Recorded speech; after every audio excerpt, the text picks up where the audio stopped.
प्यारे भाई बहनों, भगवान राम समझाते हैं, सोई सेवक प्रियतम मम सोई, मम अनुशासन माने जोई। इसका सीधा सा अर्थ है कि जो सेवक, जो भक्त मेरी आज्ञा का पालन करता है वही मेरा सच्चा सेवक है। तो इससे पता लगता है कि गुरु महाराज जी से हमारा जो नाता है वो जाति का रिश्ता नहीं है, ना खून का रिश्ता है, ना कोई भाषा का रिश्ता है। गुरु महाराज से रिश्ता केवल एक आज्ञा का रिश्ता होता है। इसलिए आज्ञा के अंदर जो भक्त बंधा रहता है, और आज्ञा एक ऐसी चीज है जो श्रद्धा और विश्वास का नाता है। जिस दिन एक भक्त के अंदर, एक शिष्य के अंदर श्रद्धा और विश्वास का नाता टूट जाता है, उसी दिन से उसके अंदर शंकाएं आने लग जाती है, वो अपने पद से गिर जाता है। जिस तरह हम अपने चेहरे को जब शीशे में देखते हैं तो कितना साफ नजर आता है और एक नजर आता है, और वही शीशा किसी कारणवश अगर गिर जाए, टूट जाता है, उसके हजारों टुकड़े बन जाते हैं। उन टुकड़ों के अंदर हमारे हजारों चित्र नजर आएंगे और हम एक नजर नहीं आएंगे। इसलिए ये दरबार के अंदर आज्ञा का महत्व क्यों है और क्यों हम सच्चे दरबार की जय बोलते हैं। सच्चे दरबार का मतलब है कि हम सब लोग गुरु महाराज के प्रति समर्पित हैं और हम सब लोग एक की आज्ञा में चलते हैं। और जब तक हम एक की आज्ञा में चलेंगे, समर्पण भाव से रहेंगे, और तभी हमारे लिए सच्चे दरबार की जय हम कहते हैं ये सार्थक बनेगी। और जिस दिन हम दरबार के अंदर, ज्ञान मार्ग के अंदर अपनी चलाने लग जाते हैं, मनमर्जी करते हैं, उसी समय से हमारा पतन शुरू हो जाता है। इसलिए हमको कोई भी ऐसा कार्य न करे कि जिससे गुरु महाराज जी हमसे नाराज हो। गुरु महाराज जी की खुशी में ही एक शिष्य की भलाई होती है।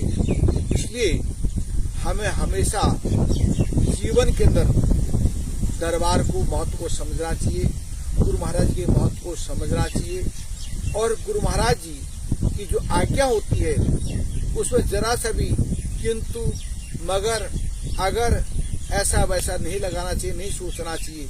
ऐसा सोचने से हमको हानि होती है। इसलिए गुरु महाराज जी जो भी हमको आज्ञा देते हैं, और वो आज्ञा एक पत्थर की लकीर होती है। गुरु महाराज जी कुछ न कुछ सोच विचार के हमको आज्ञा देते हैं। उनकी आज्ञा में बड़ा अटूट विश्वास रख करके हम अपनी आत्मा का कल्याण कर सकते हैं। जिस तरह हम हनुमान का उदाहरण देखते हैं, हम भक्त ध्रुव का, मीरा का, सबरी का उदाहरण देखते हैं, जिन्होंने अपने जीवन के अंदर गुरु महाराज की आज्ञा का पालन किया, और गुरु महाराज की आज्ञा पालन करने से उनको परम पद की प्राप्ति हुई। आज इतिहास साक्षी है, उन्होंने अपने जीवन के अंदर संघर्ष किया। तो देखो, ज्ञान को प्राप्त करने के लिए, कुछ पाने के लिए कुछ मिटना भी पड़ता है। और यहाँ तो कोई चीज मिटानी नहीं, केवल इतना ही है कि हमको अपना मैंपना, अपने अहंकार को मिटाना है कि हम कुछ नहीं है। जिस तरह एक सफेद कागज के अंदर जो भी हम लिखते हैं वो तुरंत आ जाता है। अगर मान ले जाए हम एक लिखे लिखाए के कागज में लिखना चाहें तो उसमें जो है वो साफ पढ़ने में नहीं आएगा। इसी तरह हमें अपने जीवन को एक कोरे कागज की तरह बनाना चाहिए। जो कोरे कागज की तरह अपने जीवन को बनाता है तो वास्तव में उसी का जीवन ज्ञान मार्ग में महान आता है। इसलिए कहा, गुरु भक्त इति कठिन है, जो खांड की धार, हिले डुले तो कट मरे, नहीं तो उतरे पार।